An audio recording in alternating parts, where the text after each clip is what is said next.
What is going on, guys? Welcome back to Stampede Airsoft. Today we're going to be taking a look at the GR14s from G&G Armament.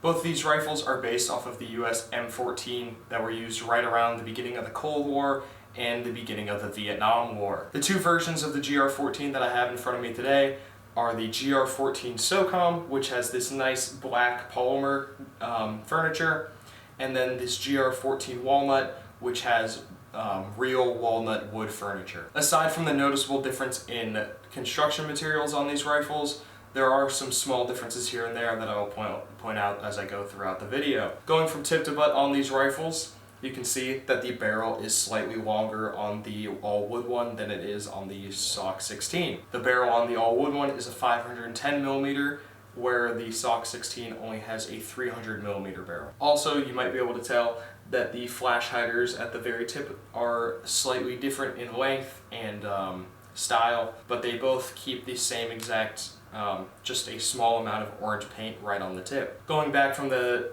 orange tips on these rifles, you have your front sight post, which lines up with your rear sight, which is just a standard peephole. So all you're going to do, line up the rear sight with the post up at the front, and then line it up with whatever you're aiming at. Right behind that is probably one of the worst things about these rifles, which is these cheap top handguard pieces.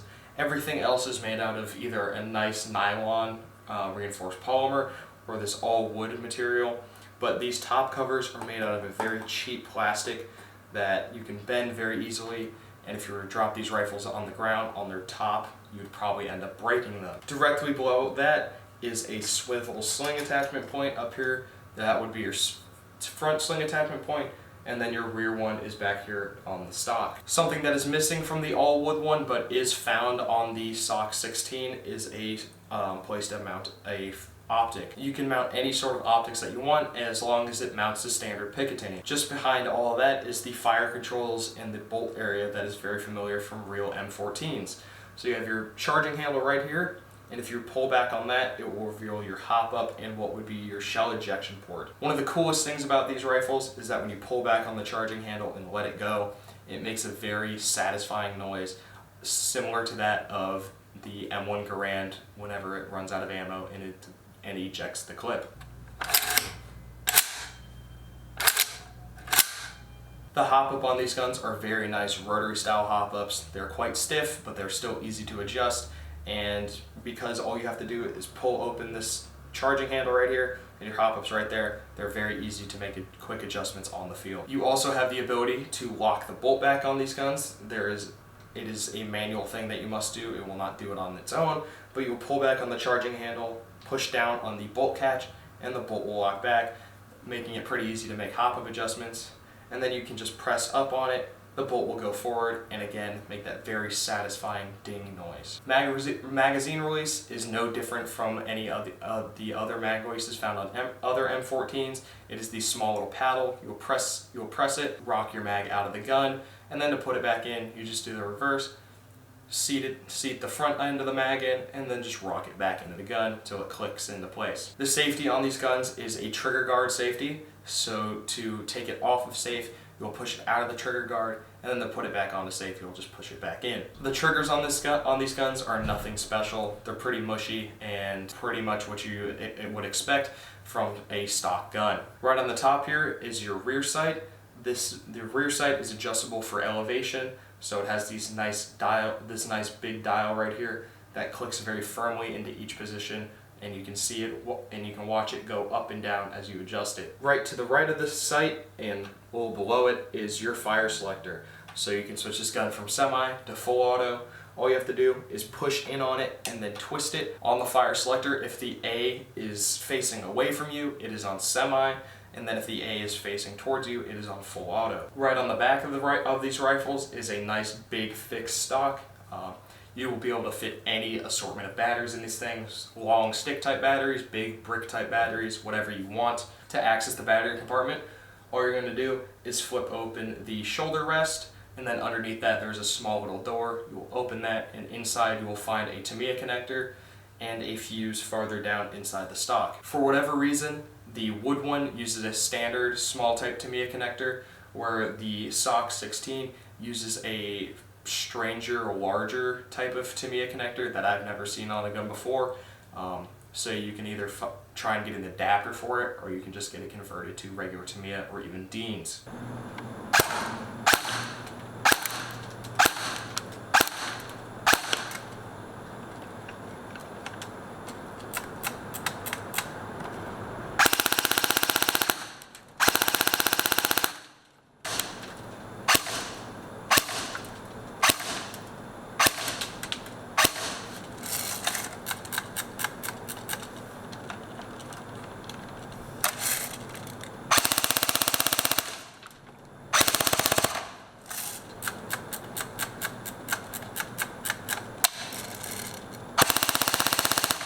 After taking these guns back to the chronograph, loading the mags up with 0.20 gram BBs, and plugging in a Titan Power 11-1 lithium-ion battery, the wood one is shooting right around 400 FPS and 17 balls a second on full auto, where the polymer black one here is shooting about 370 to 380 FPS at about 17 balls a second. The increase in FPS is probably on the wood one is probably due to its slightly longer barrel. If you were to pick these guns up for yourself, I would definitely use an 11-1 LiPo in these things, or a lithium-ion battery.